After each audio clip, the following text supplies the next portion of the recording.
Now it's a podcast. You know what that means. What does that mean? The intro. Yeet.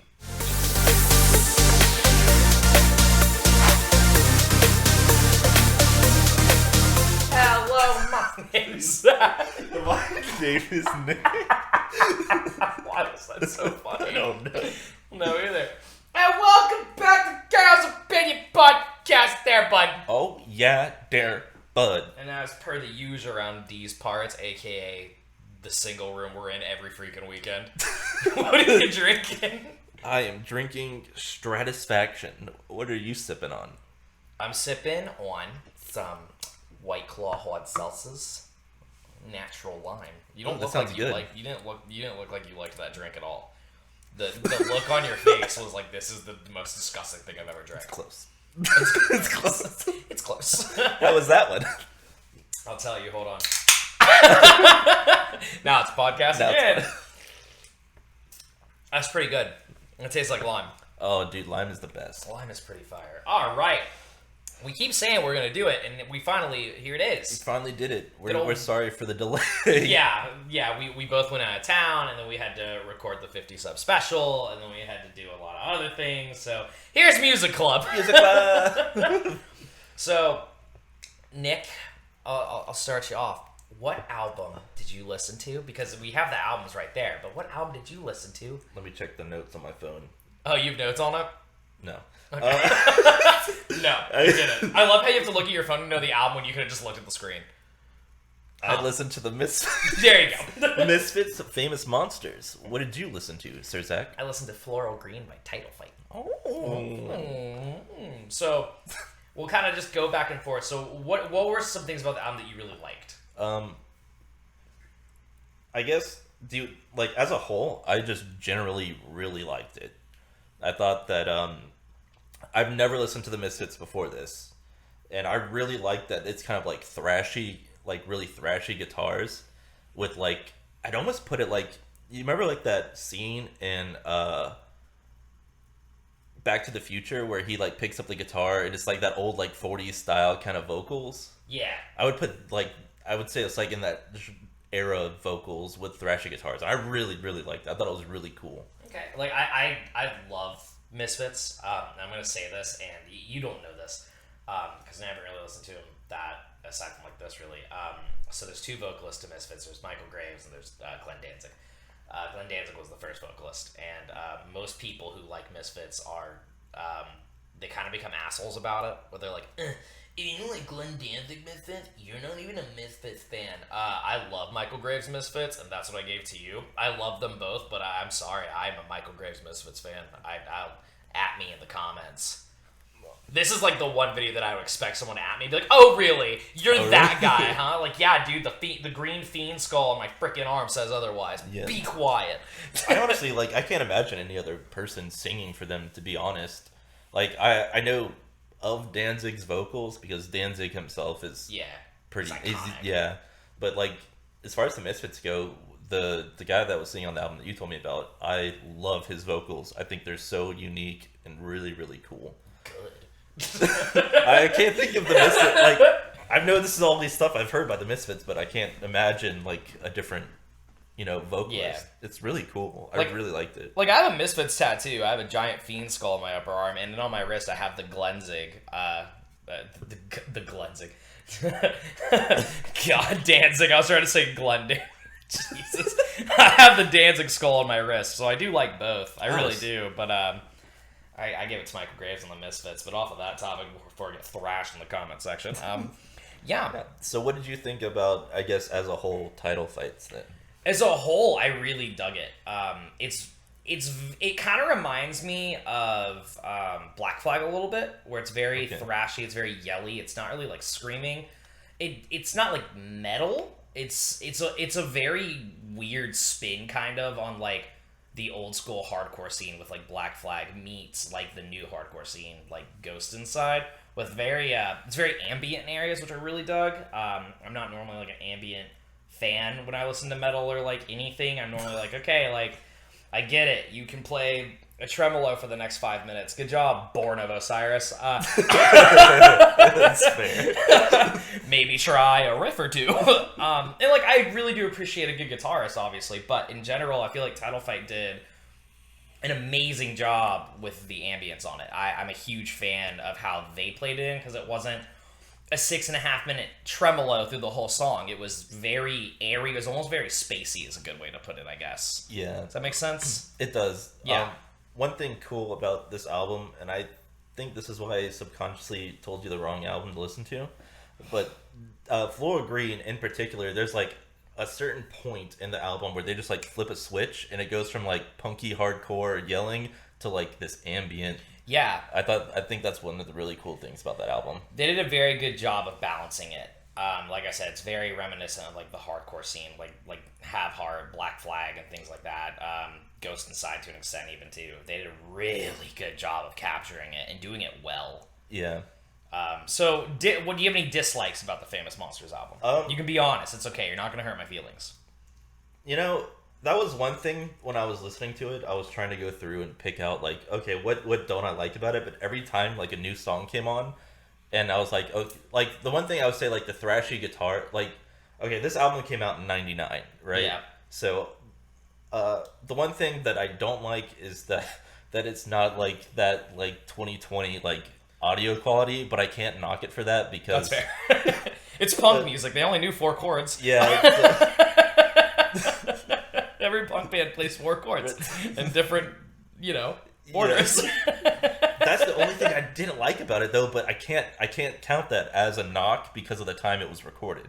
You know what I mean?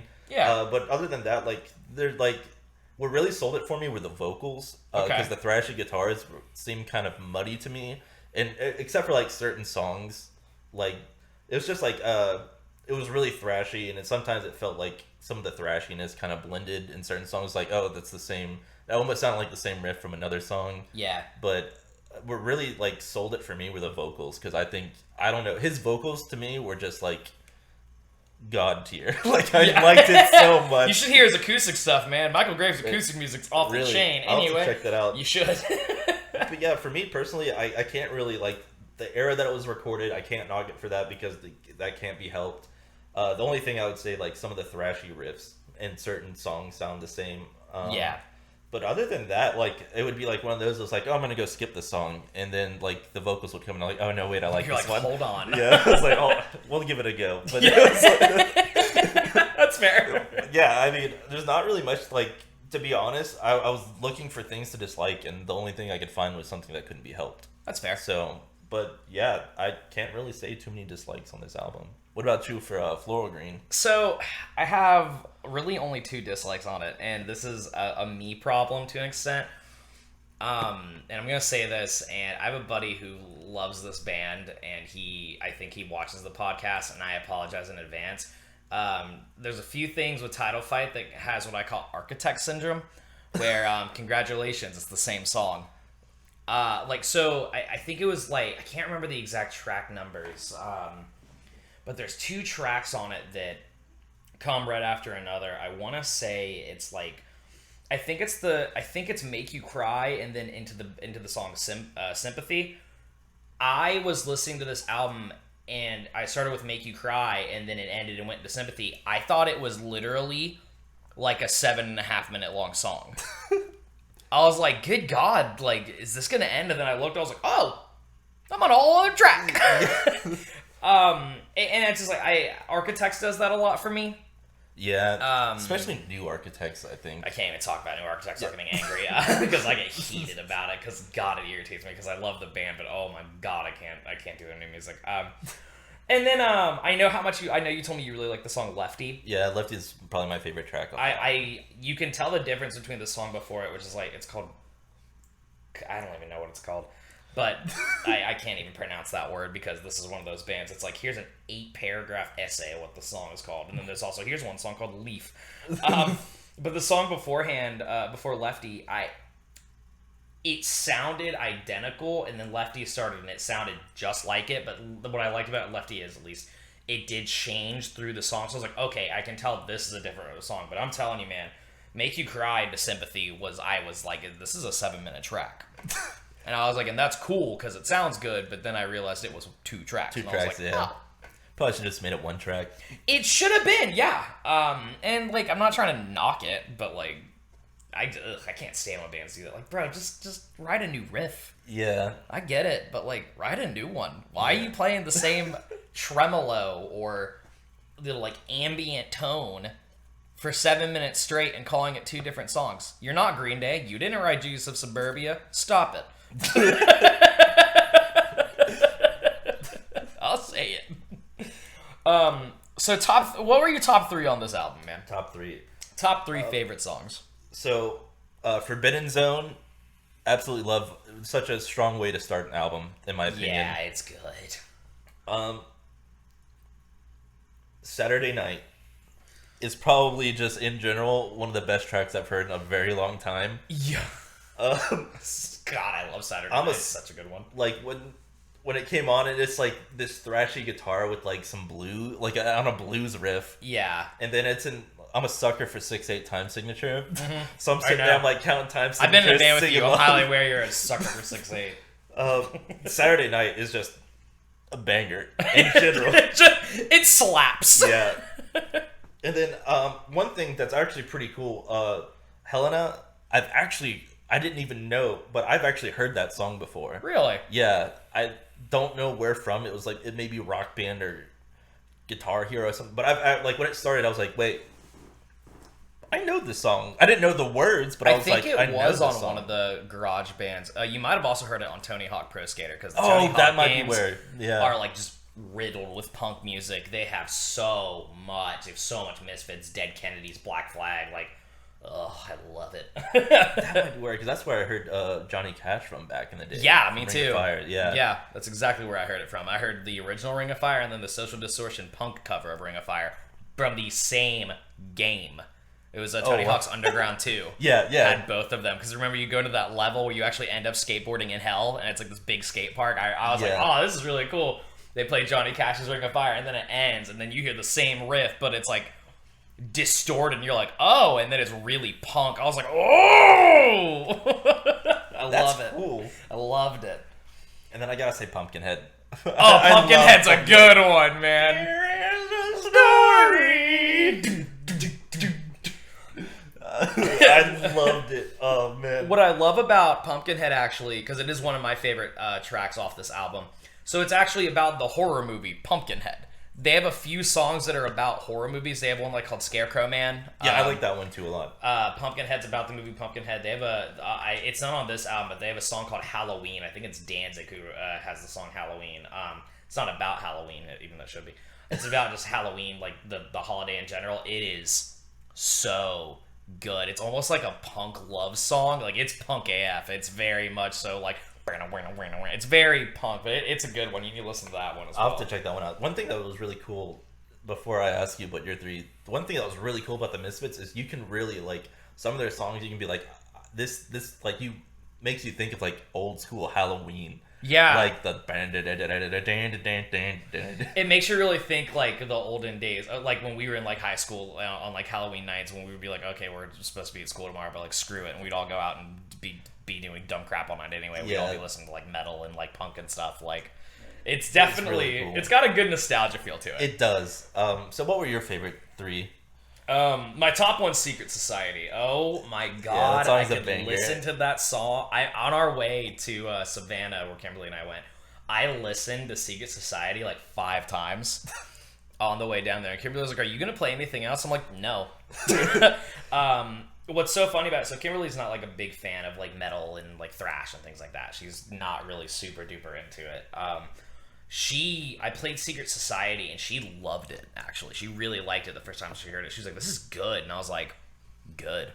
I'm happy you feel that way, because I love it. But yeah, Secret Society is definitely my number 1. The first track on the album, Numb But I Still Feel It, was...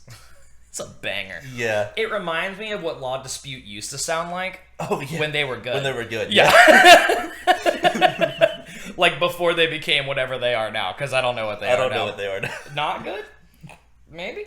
But yeah, no, I really love Numb But I Still Feel It. It was very, I guess a good way to put it, and with Secret Society, Secret Society, I think I liked it so much because it felt like I was listening to a like straight up punk. It felt like it was very like Social Distortion-y, like lyrically wise, as well as kind of Dead Kennedys lyrically wise, with like that thrash that you'd have in like Black Flag or like Ghost Inside, which was really cool. None But I Still Feel It was just, I don't know, it sounded like Law Dispute, and then my other favorite one's In Between. Because it's one of the only tracks on the album that's not as like heavy, I guess. Yeah. It's very ambient. It's almost In Between's almost pop punk with like hardcore vocal styles is a good way to put it, which I thought was really cool. It's like if you took All Time Low, like the way they write, but then you were like, screw it, here's the vocalist from Ghost Inside doing the vocal. It would be like the vocalist from Ghost Inside covering All Time Low in his vocal style, and I was like, wow. It was. I loved it. Yeah, man. I will say this album, because I did really like the album as a whole. Aside from Make You Cry and Sympathy sounding the same, I like the album as a whole to the point that it actually prompted me to go download their album, The Last Thing You Forget, which was 3 years prior to Floral Green, which came out in I think 2012, and I think I said it earlier. Yeah. Yeah, it was 2012. But no, it literally made me go download The Last Thing You Forget. And I'll tell you what, listening to The Last Thing You Forget compared to Floral Green, it's so weird because The Last Thing You Forget, I wouldn't even have guessed it's like the same band just because of the way they write in it. But I will say, Floral Green was better.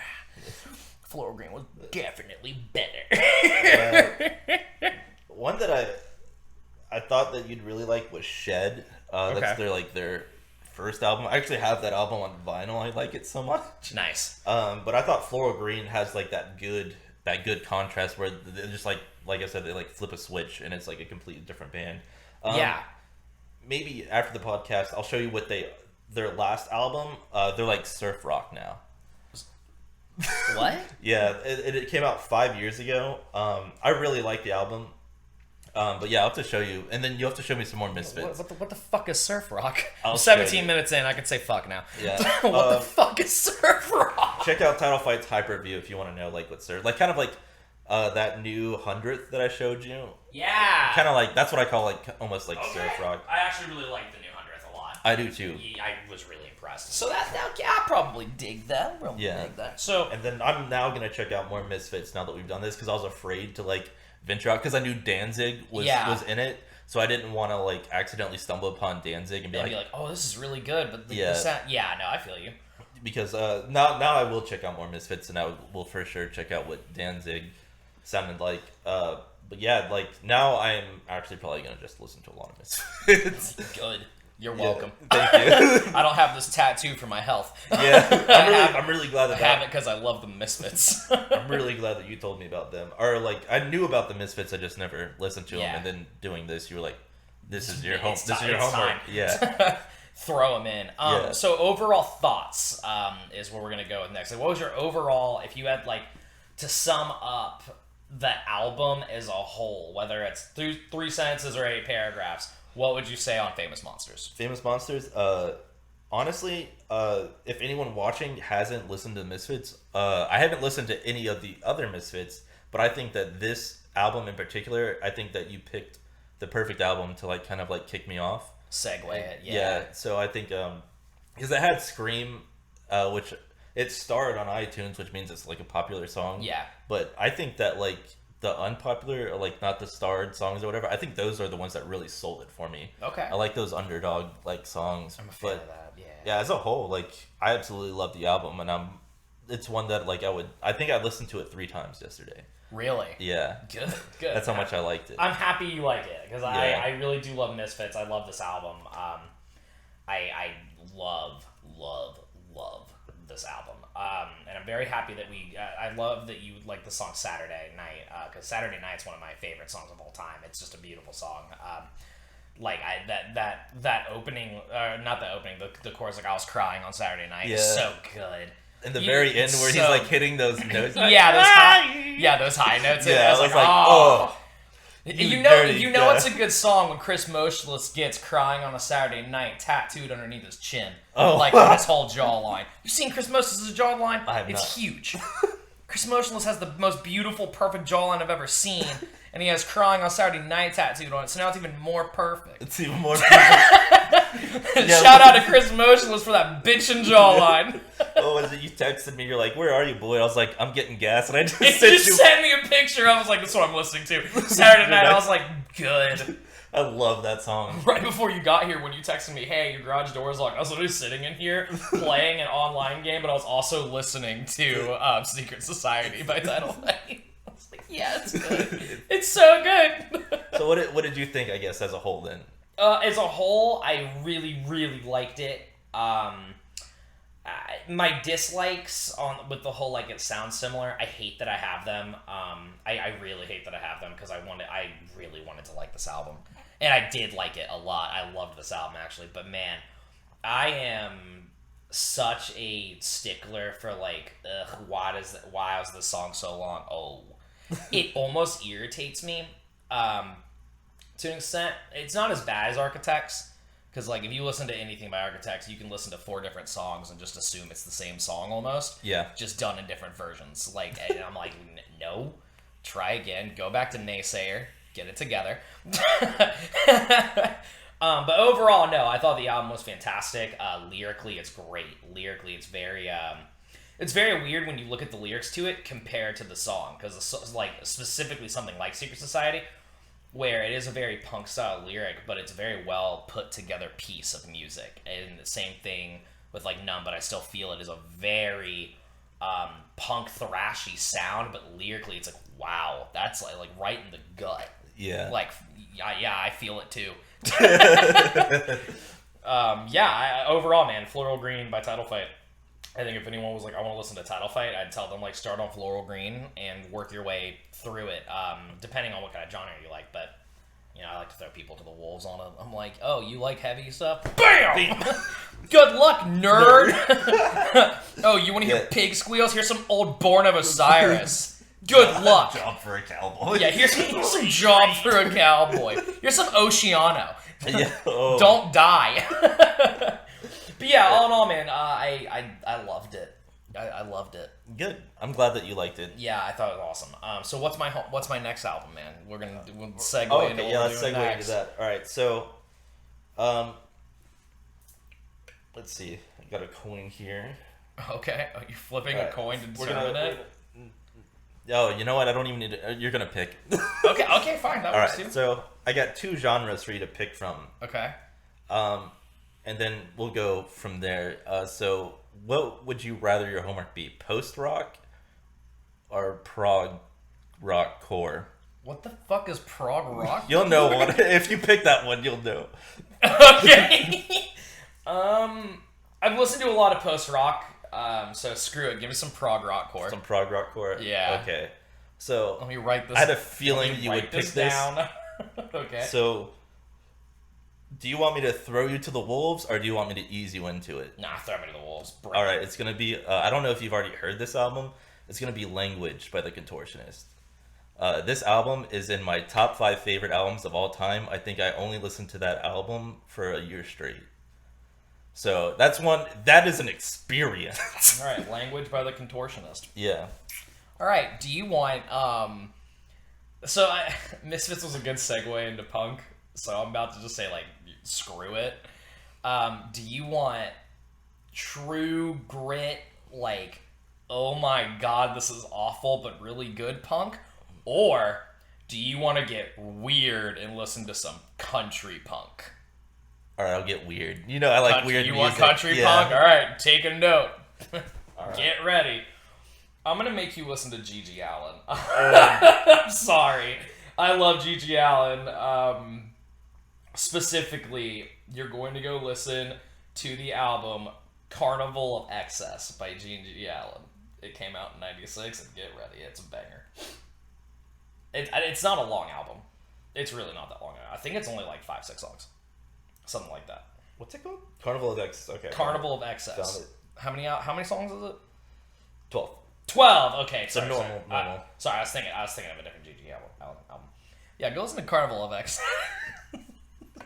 I'm sorry. It's got some pretty heavy punk in there too, but it's mainly like country punk. Okay. Yeah, his last album got a little funky. Like, really funky. I'm sorry. I'll probably like it. I really like it. It's one of my favorite albums by him. Well, there we go. There it is, Music Club. We did it, and we have many more to come. Cheers to that. Well, we hope you guys enjoyed this. If you're curious about these albums, please go give them a listen. Yeah, please. If you like the albums, don't be a dick and download them illegally. Yeah. Yeah, pay for the music. Show some support. I mean, you can download Gigi Allen's music illegally. He's dead. It doesn't matter. It's not like he'd care anyway. He stole everything. Oh, man, I got that Apple Music and Spotify Premium. It's hey. But there it is. I'm very happy we got to do this. I've had a lot of fun listening to this album. I'm stoked to keep doing more music clubs, so I'm very excited to go listen to The Contortionist next. Yeah, it's have you ever listened to The Contortionist? Maybe once. They're not heavy anymore. Oh. Just a heads up. Okay. Yeah, because I remember they used to be like, whoa. Yeah, they used to be so now is the album you gave me heavy or no? It's an experience. Okay. Run it. Full send. Let's go. Let's just say I saw them with Tesseract, and I was expecting the old stuff, like it was going to be brutally heavy. Yeah. And they came out on stage with this giant glowing egg with geometry, like shapes on the middle of it. I thought I was tripping. I'm so excited to listen to this album now. I'm really excited to listen to this album. Get Max Shreds in here. Max Shreds. Bump the album, yeah. Well, I guess it's time for the old outro. The old good old outro. Yeah, the old outro. Let me you gotta move the mic. Don't you dare leave this channel without liking it, commenting, subscribing, sharing, caring, clicking that bell icon so you get notified when we post a new video, and following us on the old Instagram, which you can do right now. Yeah, you bet it. You guessed it. You betcha. I don't know what I was trying to say there. So what you're gonna do? Jesus. What you're going to do is you're going to go to our beautiful banner on the YouTube channel, our lovely YouTube channel, and there's a little Instagram icon. And if you're on your laptop and you click it, wham, bam, takes you to Instagram. It's not going to take you to the actual Instagram app. It's going to take you to the site, but it's just as good. Just follow us on there. Don't be lame. Follow us on Instagram. If you're on your phone or your tablet, depending on which version of the YouTube app you have, I don't know. Maybe you got the old one because you don't want to update it. Maybe you got the brand new one because you're down to update like a smart person. Who knows? Don't know. Don't care. So, depending on what version of the app you have, it's going to say description, bio, links, whatever. It could say a million things. I don't know. I don't have your app.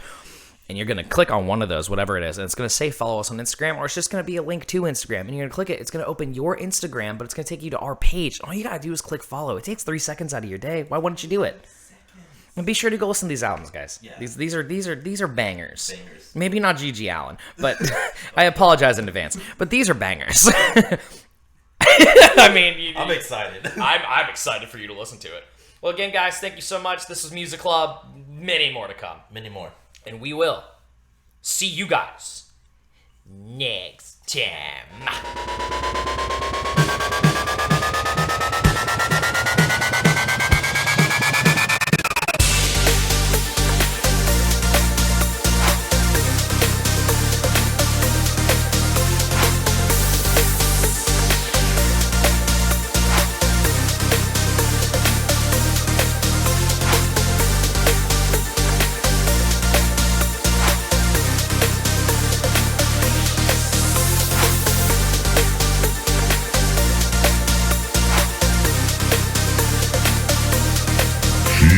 Podcast.